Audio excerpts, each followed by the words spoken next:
y hemos iniciado una nueva serie que se llama, aquí está, El Misterio del Universo. Esta es la segunda parte. Esta serie tiene como propósito profundizar. Muchos de ustedes se van a sorprender, porque cuando leemos la Biblia, yo por ejemplo, uno de mis libros favoritos es el Evangelio de Juan. No sé cuántos cientos de veces he leído y sigo leyendo el Evangelio de Juan. Y cada vez que lo leo encuentro cosas que digo, aquí estaba, pero lo he leído tantas veces y de repente como que cobra más vida versículos que en ese momento Dios los impacta en nuestra alma, en nuestro espíritu, y nos damos cuenta la profundidad y la grandeza de la palabra de Dios. Entonces, mientras más escudriñamos la Biblia, mientras más la estudiamos, mientras más la buscamos en ella respuestas, Dios nos la va a dar. Rápidamente, en la primera parte, cubrí todo el aspecto de que no hay un solo libro en el mundo y en los billones de volúmenes de literatura que existen, llámese de filósofos, de política, de personas de física, de química, de genética, de la rama de la académica que tú me quieras mencionar. No existe un solo libro en el mundo, ni tampoco existe una sola persona, un solo autor, un solo guía, un solo líder religioso que pueda compararse con la Biblia y con la persona de Jesucristo. En ningún libro vas a encontrar el origen del universo. Y como los científicos, para que pueda ser científico, tiene que ser repetitivo o probado a través de la observación, a través de tubos de ensayo, pues entonces inventan. Entonces, ¿qué inventaron? Hace más de un siglo, hubo una explosión, el Big Bang, y explotó el universo y todas las cosas salieron por ahí y así se formó el universo. Y cuando examinamos las teorías que han postulado estos hombres, nos damos cuenta que no tienen nada de ciencia más que de ciencia ficción, porque es imposible que la nada produzca nada. Así que la nada no puede producir nada. Muy bien, y esa explosión, ¿quién la hizo? Y la explosión no produce que las piedras o la materia piensen. Y nosotros somos criaturas pensantes, conscientes de lo que nos rodea. Entonces, por más que estemos buscando, nunca vamos a encontrar respuestas de dónde venimos, quiénes somos, ni a dónde nos dirigimos. Y una de las preguntas más grandes también que hay ahorita, en los últimos años, yo diría en los últimos 10 años, es que se ha llegado otra vez a tratar de organizar sesiones, investigaciones, fundaciones que se han llevado a cabo para determinar a los extraterrestres.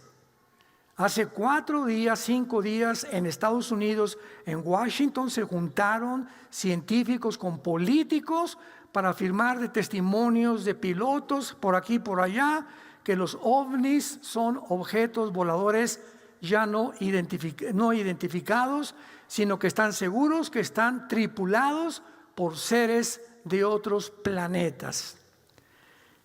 ¿Qué dice la Biblia acerca de la vida extraterrestre?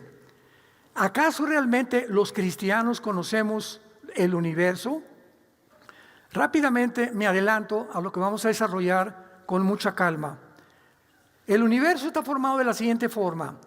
Alrededor de la Tierra tenemos el primer cielo, porque la Biblia menciona 3 cielos, lo vamos a ver, 3 cielos. El primer cielo es de la atmósfera hacia abajo, es el cielo de las aves, es el cielo que llega de la corteza de la Tierra aproximadamente 8 kilómetros, donde ya no hay oxígeno. Ya los alpinistas, ya cuando llegan una montaña a los 7,500, 8,000, ya no hay oxígeno. Hasta ahí llega la atmósfera. Muy bien. De la atmósfera sigue el segundo cielo, que se llama el espacio sideral. Y la Biblia, lo vamos a ver, usa otro nombre que es el firmamento. Lo vamos a ver con calma. Entonces, toda esta segunda parte de la Tierra es el espacio sideral y es el espacio donde opera Satanás. sus ángeles caídos y sus demonios. Efesios 2, del 1 al 2. Se le llama el príncipe de la potestad del aire. Entonces Satanás tiene acceso al segundo cielo y al cielo atmosférico de nosotros. En el cielo atmosférico hacia nosotros estamos ahorita, aquí hay frecuencias AM, FM, la charrita del cuadrante, ¿verdad? Aquí tenemos, no la oímos, pero aquí están por todos lados. El Wi-Fi está entrando y atravesando las paredes, atraviesa los cuerpos humanos, llega por acá. Por eso nunca te pongas el celular junto al corazón, ni tampoco en tus órganos reproductivos. Nunca lo hagas. ¿Por qué? Porque emite radiaciones y son frecuencias que afectan al ser humano. Tampoco te pases con el celular hablando más de 30 segundos aquí. Ponle el altavoz y ponlo y escúchalo. No estés ahí con doña Periquita 10 minutos, por el amor de Dios. Sobre todo a las mujeres, que son las que les encanta hablar, ¿verdad? Entonces hay mucha información que ahorita tenemos nosotros que entender y por qué opera como opera. Muy bien, ahora muy bien, entonces tenemos la atmósfera donde estamos llenos y como Satanás es el príncipe, la potestad del aire, las frecuencias que existen de la televisión y de los radios, ¿quiénes creen ustedes que las controlan? Los poderes de la maldad, el príncipe de las tinieblas. Entonces, una manera en la que Satanás opera sobre nosotros, los seres humanos, es invadiendo, influyendo a estaciones de televisión, de radio, etcétera, etcétera, de comunicaciones, de redes sociales, influyendo sin que nos demos cuenta, con frecuencias. Dice la Biblia que muchos se apartarán de la fe, 1 Timoteo 4:1, escuchando a espíritus engañadores. ¿Cómo que escuchando? ¿Qué nos hablan los demonios? Bueno, de cierta manera sí, no los oímos, pero ellos envían frecuencias a nuestro cerebro que se convierten en ideas, porque no hay ninguna idea que no haya tenido un origen, no aparecen de la nada. Por ejemplo, cuando Carlos Marx, 1850-54, en el siglo XIX, llegó a una conclusión en su libro, ¿verdad?, sobre el marxismo y el leninismo, etcétera, etcétera. La solución para los problemas humanos es la lucha de clases. Mira, vamos a fomentar esta idea que si la clase del proletariado derriba a la burguesía, a los ricos hay que perseguirlos porque ellos son los causantes de tanta pobreza. Vamos a terminar esta clase, vamos a quitarles el poder y vamos a repartir las riquezas y va a haber igualdad y va a haber paz. Esto se llama comunismo, socialismo. Muy bien, Marx ahí lo dejó, en su libro El Capital también. Llega a 1917, fíjense, pasaron más de casi 25, 30 años para que un hombre llamado Lenin, Nikolai Lenin, organice la revolución bolchevique en Rusia y ponga en práctica todo lo que escribió Marx en su libro. Marx no hizo nada en la práctica, ahí lo dejó escrito nada más. Entonces llega Lenin y descubre Lenin que para aplicar esta ideología viene de las ideas, o tratado de las ideas, se tenía que exterminar por lo menos a la tercera parte de la población, porque la población no iban a aceptar tan fácilmente una doctrina donde tu propiedad es mía, lo que tú ganas, yo te digo lo que tú tienes que ganar. El derecho a la libertad te lo vamos a restringir, va a haber el derecho de la censura, no vas a pelear cualquier cosa, todo va a estar completamente restringido. Esa es realmente la raíz del socialismo, del comunismo. Entonces, ¿qué fue lo que produjo?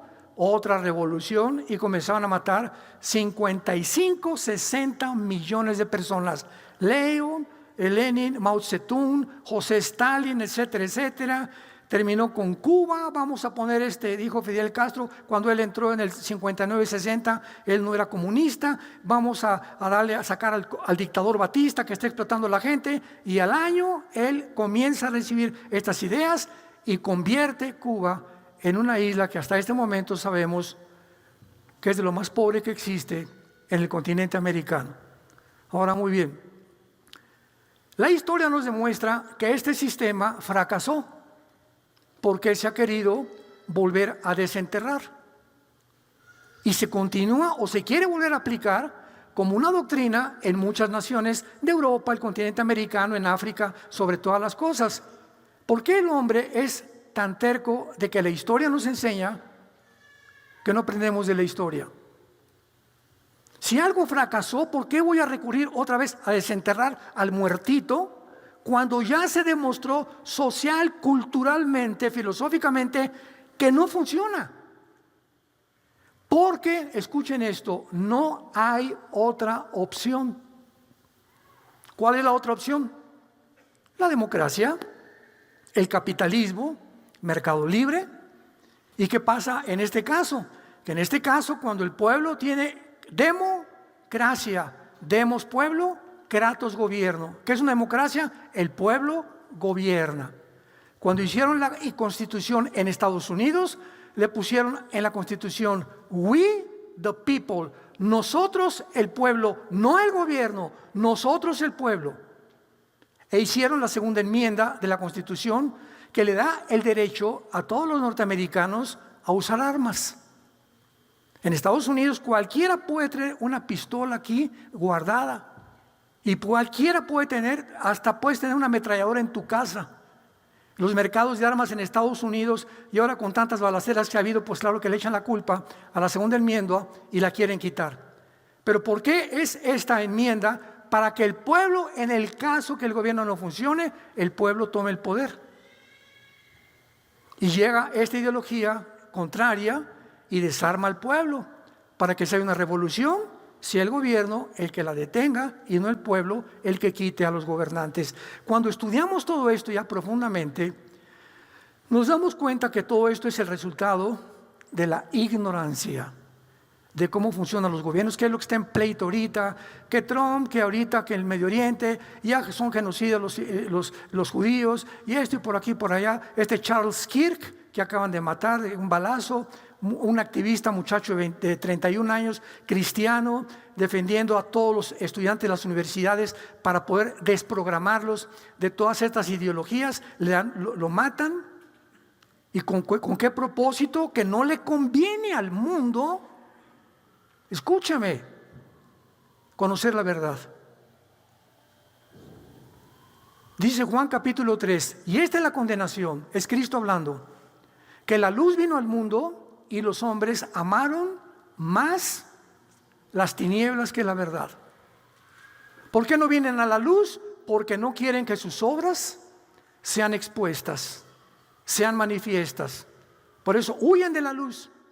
Cristo, el hombre más perfecto, más manso, pon esto en tu mente, más humilde, sanó personas, sacó demonios, nunca le hizo mal a nadie, nunca le dijo ninguna grosería a nadie. Se junta el pueblo para que finalmente pónganlo en una cruz, agarren un látigo y desháganle los tejidos de la espalda y del pecho, pónganle clavos, pónganle espinas, un odio contra aquel que dijo que él era la verdad y la luz y que venía a mostrarnos el camino, la verdad y la vida. Más grande ejemplo no existe en la historia. El ser humano por naturaleza ama las tinieblas. Aquí viene lo interesante. El primer cielo, vean cómo todo esto está relacionado con la vida práctica de la Biblia. El primer cielo es la atmósfera. El segundo cielo, ¿cuál es? El espacio, ¿verdad? El espacio sideral. Y el tercer cielo son los cuarteles generales donde habitan seres caminando, pensando como tú y como yo, ángeles, cristianos que han muerto y están con Jesús y el trono de Dios, el tercer cielo. Todo lo vamos a ver con calma. Muy bien. El espacio, que es el que nos va a ocupar durante esta serie, ¿de qué color es? ¿Azul? ¿Blanco? ¿Gris? Todo el espacio es negro. Vamos a ver qué significa en la Biblia las tinieblas, el oscuro, el color negro. Aunque vengas de ahorita, el negro no significa que estés enchamucado, no te preocupes. Entonces vemos nosotros, pongan mucha atención, el primer cielo atmosférico, en medio, entre el trono de Dios y la tierra, todo es negro. ¿Coincidencia? ¿Coincidencia? Y este espacio negro es el que atravesó Jesús para llevarnos con Él y atravesar con Él las tinieblas y llevarnos al reino de la luz. Este espacio, que es el que divide, es el símbolo del juicio de Dios sobre la humanidad. Tuvo Dios que poner una separación entre el tercer cielo y la tierra para que entendiéramos que el hombre le es vetado. El ser humano no puede acercarse a Dios, no puede conocer a Dios más que a través de su Hijo Jesucristo. Mateo 11, 25 al 27. Jesucristo dijo: nadie conoce a mi Padre más que yo. ¿Tú quieres conocer a Dios? Mira, pierdes el tiempo yéndote a meditar a la India, pierdes el tiempo con el yoga, pierdes el tiempo poniéndote en trance y comenzando a hacer así, y Dios, aquí el Espíritu Santo, y ahorita un espíritu ha entrado en mi vida. Todas estas cosas son falsificaciones. El ser humano que quiera conocer a Dios, quién es Dios, por qué estamos y tener respuestas, dijo Jesucristo, primero tienen que venir a mí, porque yo bajé a revelar a mi Padre. Veamos rápidamente este versículo, porque es un versículo muy importante que tú tienes que subrayar ahí en tu Biblia. Mateo capítulo 11, versículo 27. Todas las cosas me fueron entregadas por mi Padre, y nadie conoce al Hijo, nadie, sino el Padre. Ni al Padre conoce a alguno, sino el Hijo y aquel a quien el Hijo lo quiera revelar. ¿Quieres conocer a Dios? Conoce primero quién es Jesús. Si tú no conoces a Jesús, el Dios que tú me hablas no es el Dios de la Biblia. Una vez una persona me dijo: no, es que yo también creo en Dios. Y le contesté: el diablo no es ateo. Santiago capítulo 2 en la Biblia dice: los demonios creen y tiemblan. ¿Pero de qué les sirve creer? Entonces, cuando me dijo: yo también creo en Dios, le pregunté: ¿en cuál? Porque los hindúes tienen 7 millones de dioses. Krishna, Vishnu y Shiva son los principales. Los musulmanes no son ateos, creen en Alá. Entonces el budismo es la única religión que es atea. Pero ¿cómo se puede considerar el ateísmo en el budismo como una religión? Porque se supone que si es una religión tienen que creer en Dios. No es así. El comunismo también es una religión. ¿Se dan cuenta cuánta ignorancia? Yo me acuerdo cuando comenzamos a ir a las universidades en los 90s, cuando fui a la Facultad de Filosofía y Letras en la UNAM, en el 94, 95, me acuerdo más o menos, que me dijo uno de los subdirectores, porque uno de los estudiantes se convirtió en un desayuno, hacíamos desayunos en el Hotel María Isabel en aquel tiempo, y un estudiante de filosofía convenció al que daba la cátedra en la UNAM que me invitara para hablar de la Biblia y la filosofía. Entonces le dijo el encargado de la cátedra que quería hablar primero conmigo, porque quería saber cómo pensaba antes de invitarme. Entonces, un día anterior me invitó a tomar un café en un Vips, ahí por Avenida Universidad, y me preguntó inmediatamente: mire, quiero que sepa que la educación es laica en México, así me dijo, y que no queremos que venga usted a hablar de ninguna religión. Le dije: discúlpeme, ¿verdad? Pero es una grande equivocación creer que la Biblia es un libro religioso. La Biblia no es un libro religioso. La Biblia es el libro que tiene la información más grande y más profunda de química, matemáticas, biología, estadísticas, filosofía, antropología, paleontología, psicología y cualquier rama académica que usted me quiera mencionar. Es una grande ignorancia que me diga usted que la persona que trae la Biblia es una persona religiosa. Porque hasta el diablo le dije: trae la Biblia y no cree en Dios. Entonces, me dijo: ¿entonces qué va usted a hablar? Demostrarles a los estudiantes que la filosofía de la Biblia, ¿qué es la palabra filosofía? Amor a la sabiduría.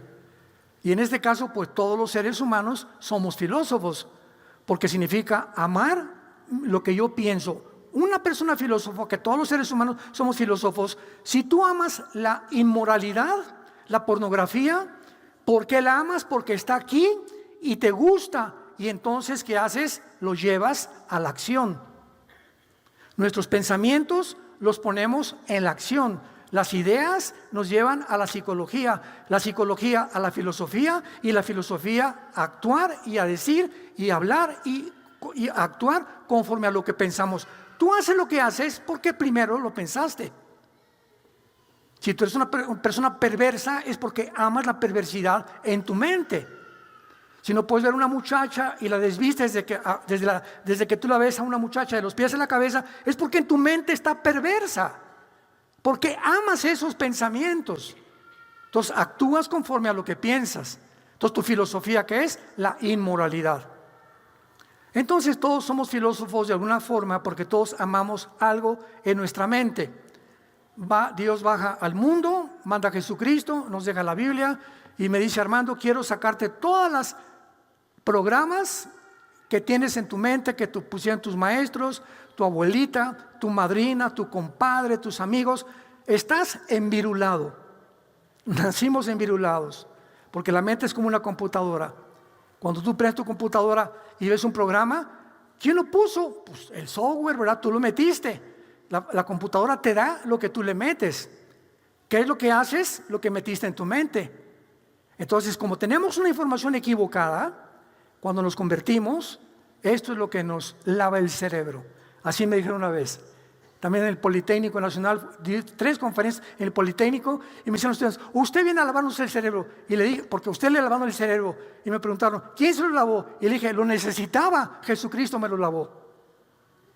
Bien que lo necesitamos, que nos laven el cerebro otra vez, pero ahora sí con una doctrina sana completamente.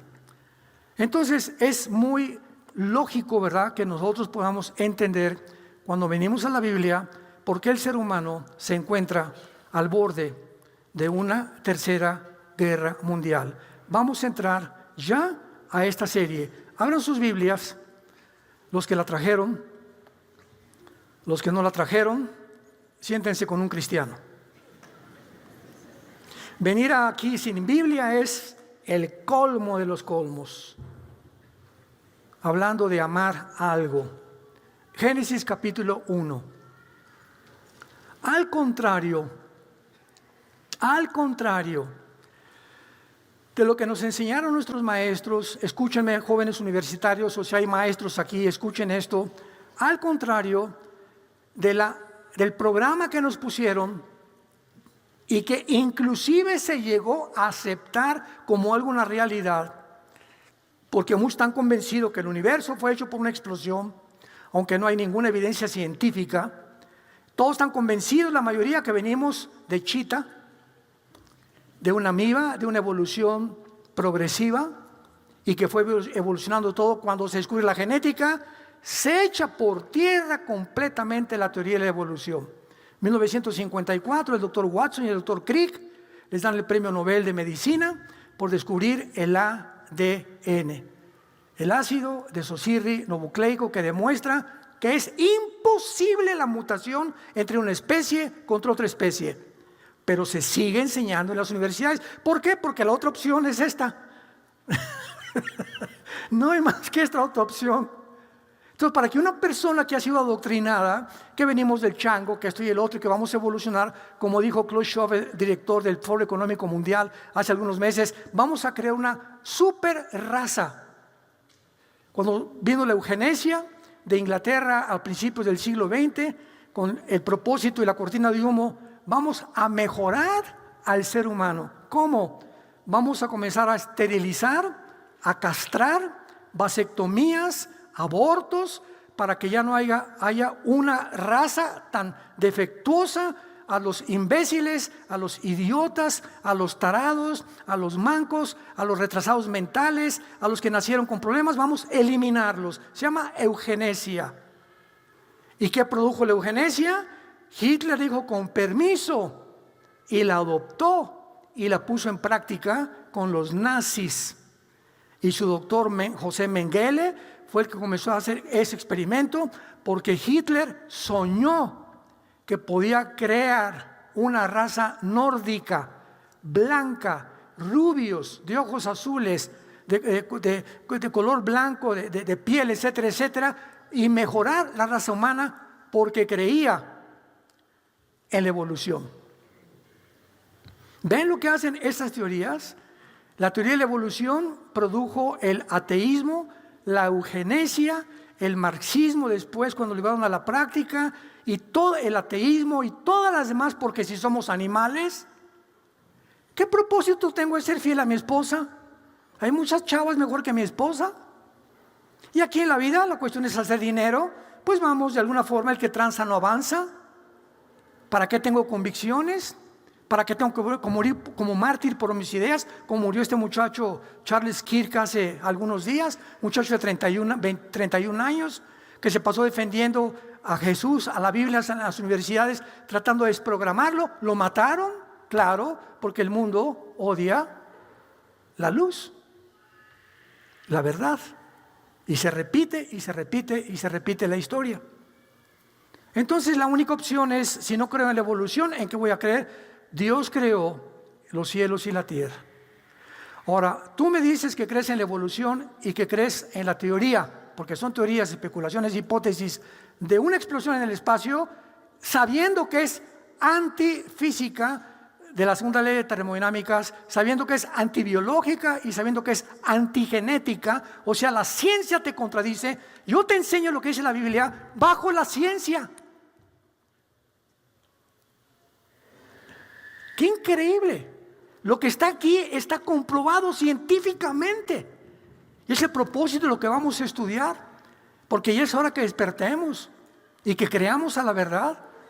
Porque es el mundo, las tinieblas van a hacerse más densas. Escúchenme, las tinieblas van a ser cada vez más densas en todos los países del mundo. Estamos en un punto en la historia donde la balanza del poder se va a cambiar. Y van a suceder cosas que nunca nos imaginábamos que iban a cambiar. Veamos ahora lo que dice la Biblia de la creación.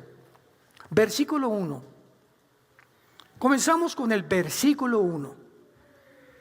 Comenzamos con un solo versículo. En el principio, el tiempo. Creó Dios los cielos, la materia y la tierra. Vemos aquí los tiempos de la física, la materia, el tiempo y el espacio. En un solo versículo se encuentran los tres términos que definen la vida: espacio, tiempo y materia. Y aquí lo dice en el primer versículo, número 1. Número 2. En el Antiguo Testamento la Biblia fue escrito en hebreo. Y las palabras hebreas son 22 letras en hebreo. Cada letra tiene un símbolo numérico. Cada letra tiene un símbolo numérico, igual que el griego. Son los dos únicos lenguajes que tienen una simbología numérica, simbología detrás de cada letra. Por eso cuando dice Apocalipsis que el anticristo va a marcar con el 666, entonces ese 666 representa 3 letras. Y es lo que dice: el que tenga sabiduría cuente el número de la bestia. ¿Por qué? Porque el griego también tiene simbología numérica. Muy bien. Estas letras del primer versículo son 7 en el hebreo, que son Bereshit, Elohim, Bara, Et, Samayim, Et, Aretz. En el principio, en el hebreo, Dios hizo los cielos y la tierra. Síganme con mucho cuidado. Cuando entramos a la representación, vean lo que está escondido en la Biblia. Cuando entramos a buscar, a investigar estas palabras originales hebreas, encontramos Bereshit, Elohim, Bara, Et, E-T-H. Esa palabra en el hebreo es Aleph Taf, que es el A, el alfa y el omega, el A y la Z, el alfa y el omega en el griego, Taleb Taf en el hebreo. ¿Qué significa? Jesús. Yo soy el primero y el último. Desde que comienza la Biblia, Dios nos muestra, te voy a dar un libro que te voy a enseñar el principio, cómo comenzó todo. La historia humana desde que comenzó todo, y te voy a demostrar con la Biblia y a través de toda la historia cómo va a terminar el mundo. Si Él es el principio, pues tiene que saber el final. ¿Y dónde nos encontramos nosotros? En medio, ¿verdad? Porque nos estamos acercando ya al final. Y si hasta ahorita que estamos nosotros en medio, hemos visto que todo lo que la Biblia dice que iba a suceder, ha sucedido al pie de la letra. Lo que falta por suceder, y lo encontramos aquí, tiene que suceder al pie de la letra también.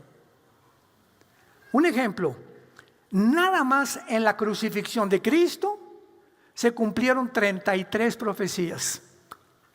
Nada más en la crucifixión de Cristo se cumplieron 33 profecías. Bueno, entonces vemos en el versículo 2 algo que completamente se puede llamar dislocado, como que se sale de contexto. Después, en el principio Dios creó los cielos y la tierra. Ahora, antes de brincar al versículo 2, la palabra principio significa antes de los ángeles. No está hablando del principio de la tierra, como lo vamos a ver. Esto comienza hasta el versículo 3, cuando Dios dice, haga la luz, y Dios reforma, restaura la tierra. El planeta que estamos viviendo tiene billones de años. Los paleontólogos, los astrónomos, ¿verdad?, han demostrado que la Tierra, a través del espacio argón, el carbono 14, la radioactividad, tiene billones de años. El ser humano vamos a llegar a los 6,000 años. Dios hizo en 7 días el mundo, y cada día es como 1,000 años, dice el Salmo 90 y dice Pedro en su segunda carta.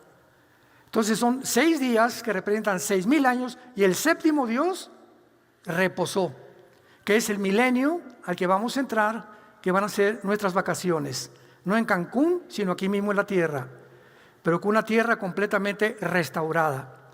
Entonces, en el principio Dios creó los cielos y la tierra, y después de esto creó Dios a los ángeles. Y los ángeles existían antes que nosotros.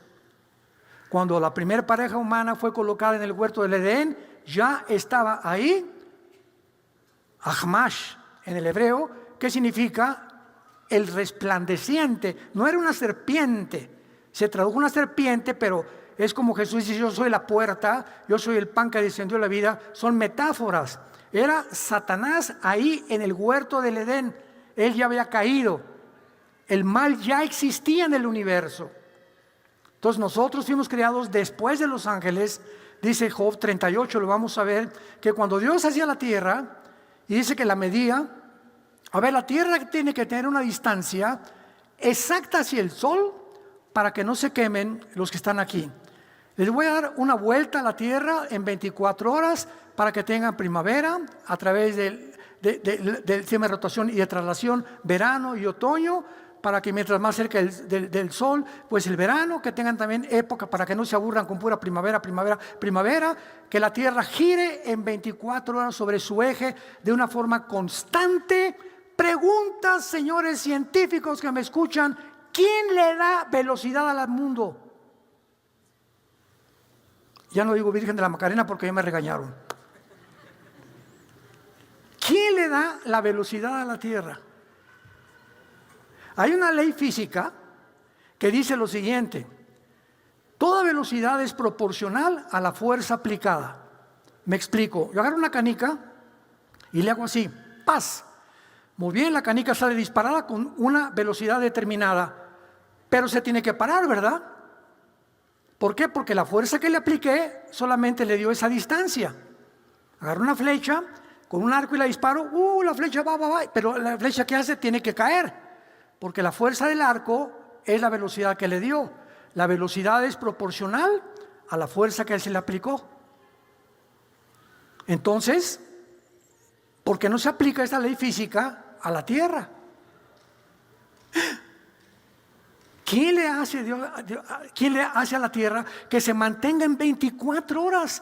Así, sin fallar. Y en 365 días exactos alrededor del sol. Y de repente una atmósfera que es la combinación de helio, oxígeno y gases que mis pulmones necesitan. Paso los 8 kilómetros de la atmósfera y entro al espacio sideral. Es un espacio de muerte. Dios no decidió ni designó que el ser humano viviera fuera de la atmósfera, pero allá andamos creyendo, como tontos que hemos sido siempre, que vamos a conquistar el espacio. Todo eso lo vamos a ver. Entonces pasa algo en el versículo 2, y la tierra estaba desordenada y vacía. En el hebreo es tohu bohu, con H intermedia, como suena T-O-H-U, tohu, como suena B chica O-H-U, bohu. Tohu bohu, ¿qué significa? Devastada, completamente, o sea, algo como un desierto. Pero no solamente como un desierto, sino que algo le había pasado. Un mundo que estaba completamente, ¿verdad?, desordenado todo. Y Dios no creó originalmente así la tierra. Y las tinieblas, por primera vez, que va a ser la base de nuestro estudio en el universo, las tinieblas, el espacio sideral, lo que esconde bíblicamente el espacio entre nosotros y Dios. Y las tinieblas estaban sobre la faz del abismo, y el Espíritu de Dios se movía sobre la faz de las aguas. Pregunta. En el versículo 1 aparece la Biblia seca. La palabra tierra en el hebreo es eretz. E de Enrique, R de Raúl, E de Enrique, T, Z. Eretz, así como suena. En el versículo 2 aparece la tierra cubierta de agua. ¿Cómo se inundó la tierra?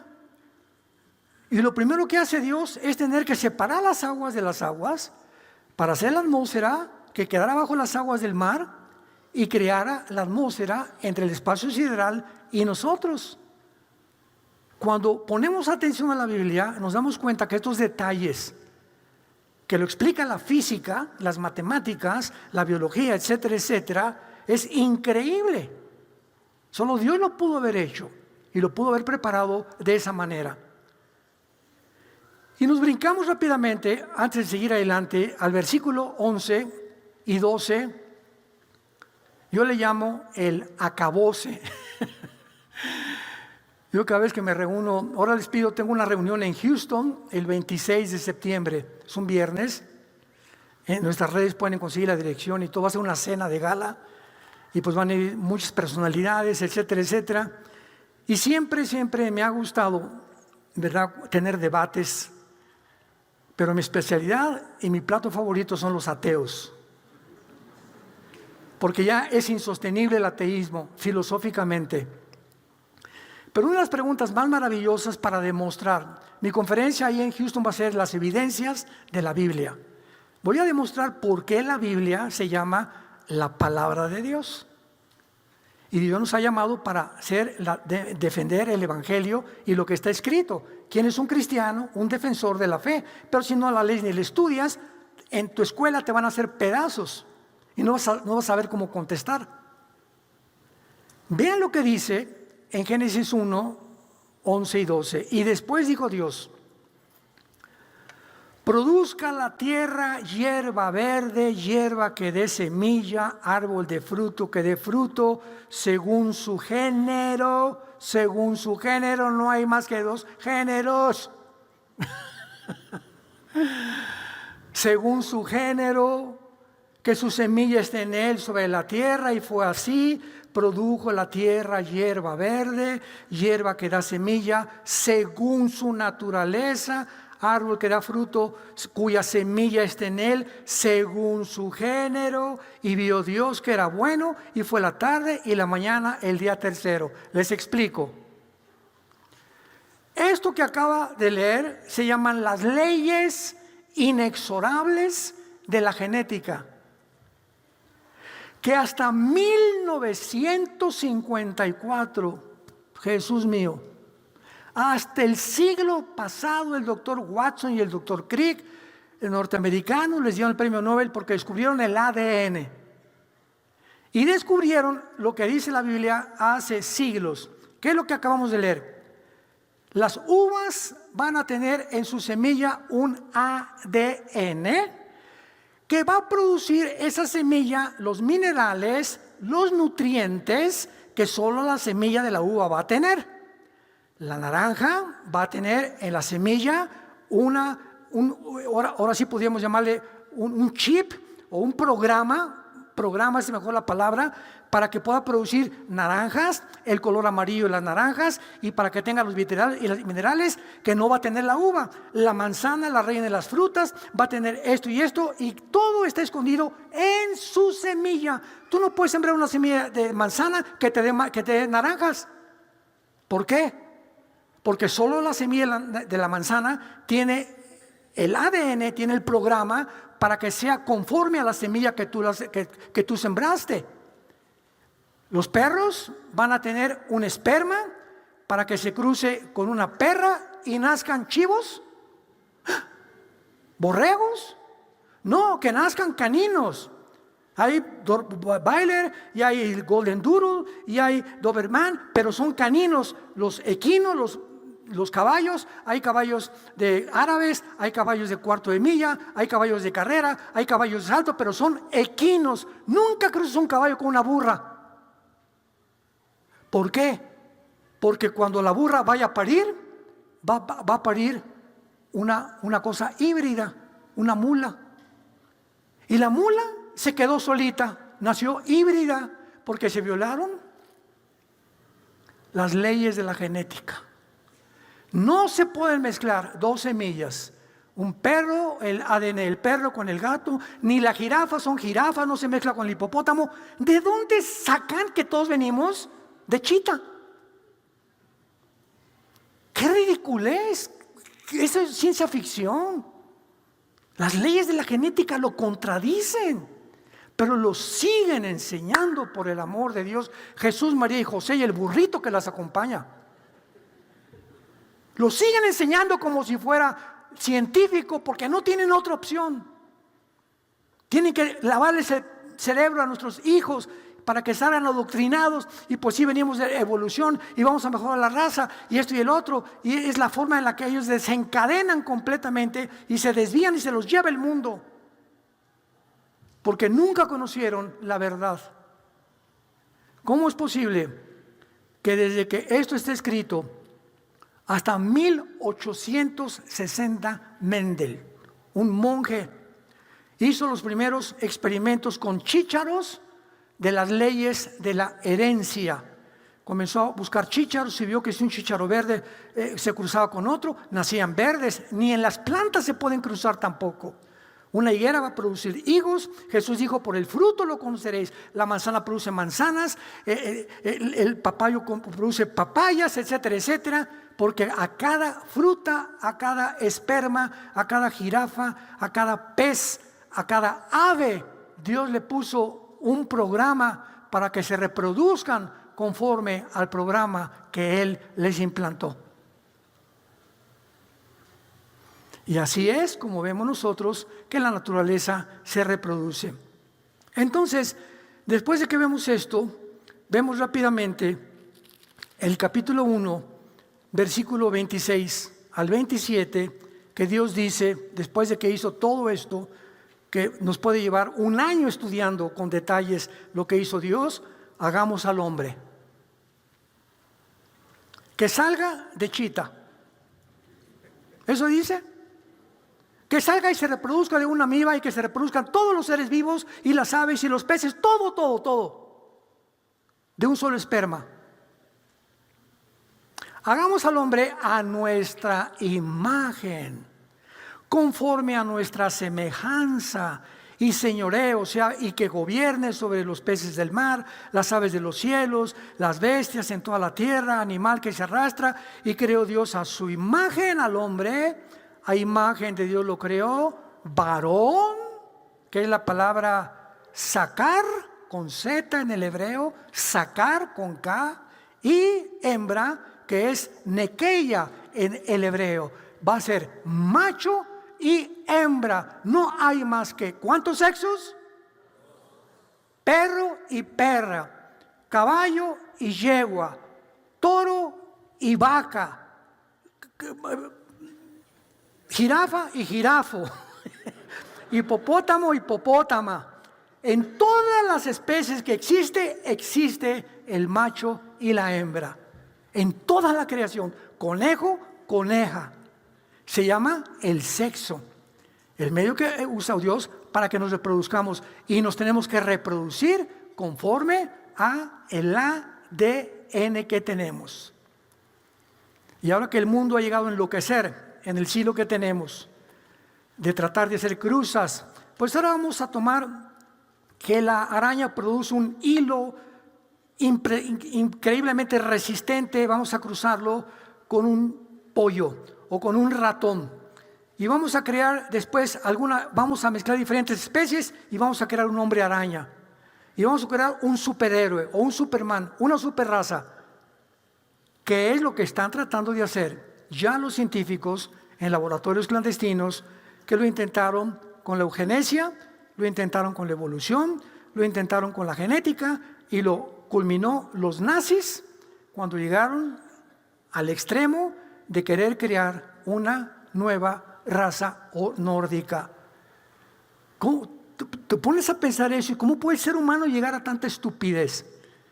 De creer que eliminando a los demás podemos mejorar la raza. Claro, porque si creen que venimos de la evolución, es lógico que tenemos a la genética, tenemos ahora la tecnología y la inteligencia artificial.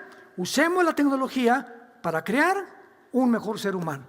Nosotros, sin Dios, la Torre de Babel vuelve otra vez a reproducirse en nuestros tiempos.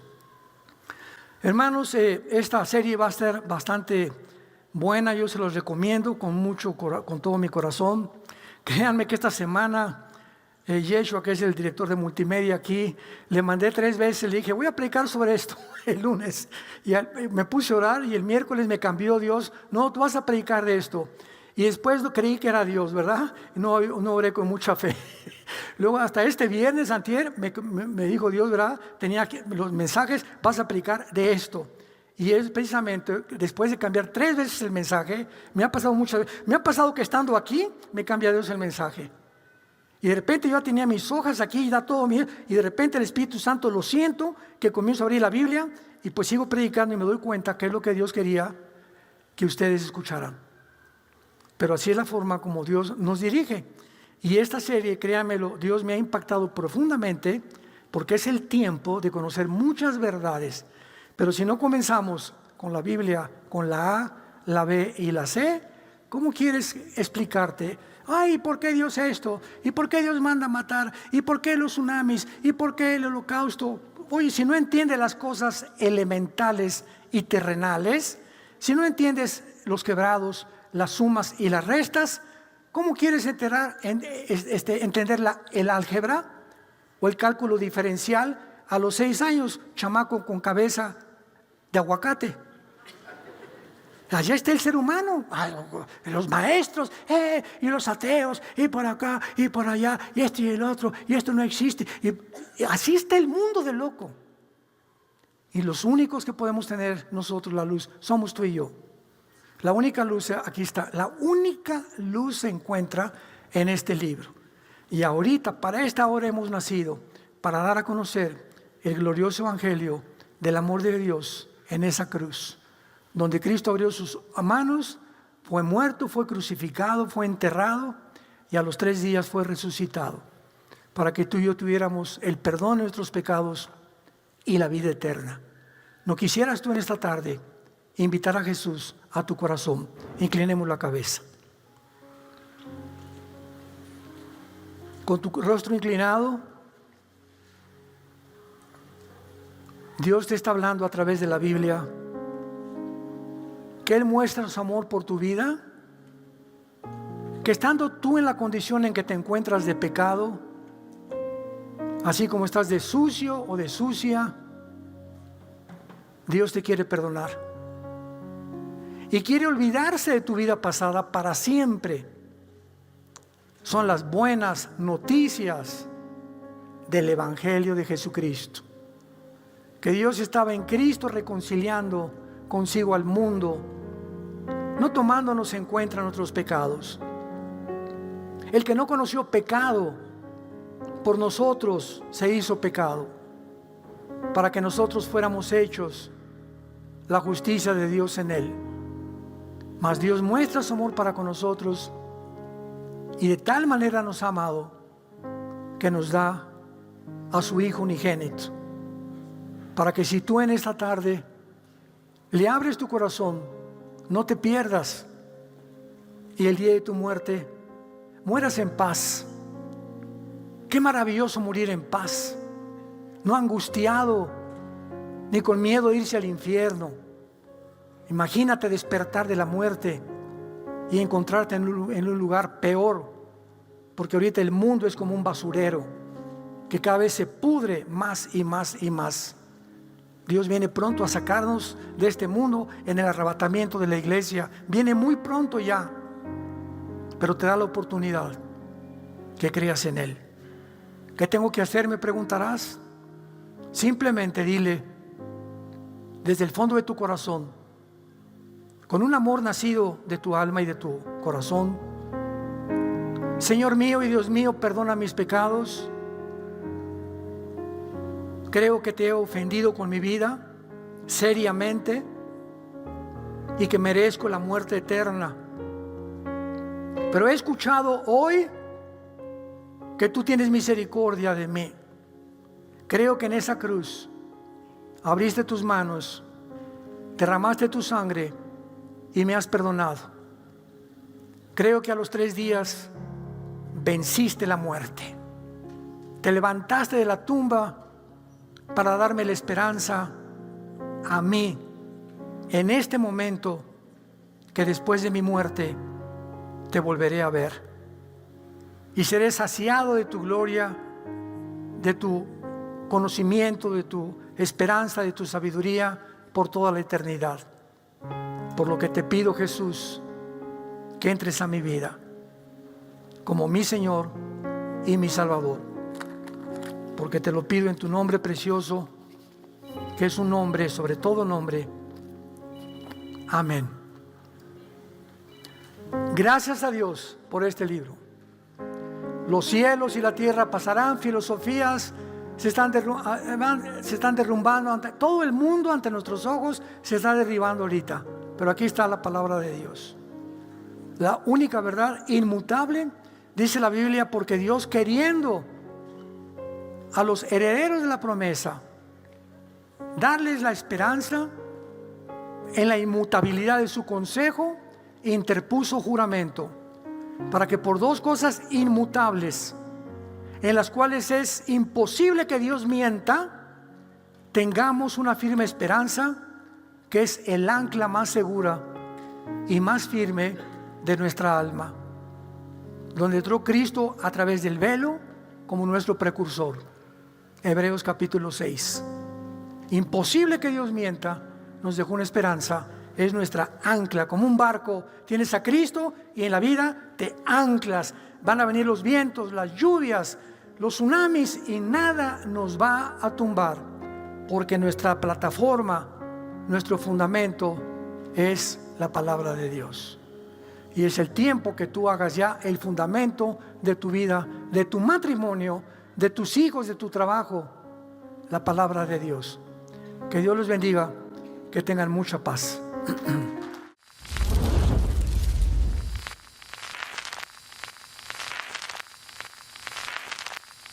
Hola, ¿qué tal? Me da mucho gusto saludarles y quisiera simplemente comunicarles que gracias a todos ustedes a través de todas las naciones del mundo que aman la palabra de Dios y que realmente están interesados en que nosotros como organización Vida Nueva para el Mundo y Armando Alducin Ministries continuemos predicando el Evangelio de la Gracia de Jesucristo y que podamos nosotros continuar haciéndolo gracias a sus donaciones. Este año cumplimos 46 años de ministerio, 46 años donde hemos predicado, hemos enseñado, hemos tenido seminarios y de diferentes formas de estudios bíblicos alrededor del mundo y hemos pensado y considerado de una forma fiel el Evangelio de la sana doctrina de Jesucristo. Nosotros, con todas estas donaciones, tenemos que sostener pastores, misioneros, obras, equipos de televisión y aún continuamos buscando la manera de poder elevar este ministerio. Hasta este momento quiero que ustedes estén enterados que no tenemos una sola propiedad como organización y así hemos trabajado durante 46 años porque le damos la importancia a la evangelización, a las misiones y también a los hombres de Dios para levantar más pastores. Le damos las gracias y que pueda Dios con su gracia tocar sus corazones y que puedan ustedes invertir en un terreno donde es fructífero, porque creemos que ha producido bastante buen fruto para la gloria de Dios. Gracias, muchas gracias por sus aportaciones y por las donaciones que sabemos ustedes continuarán haciendo para que podamos continuar siendo fieles en la predicación de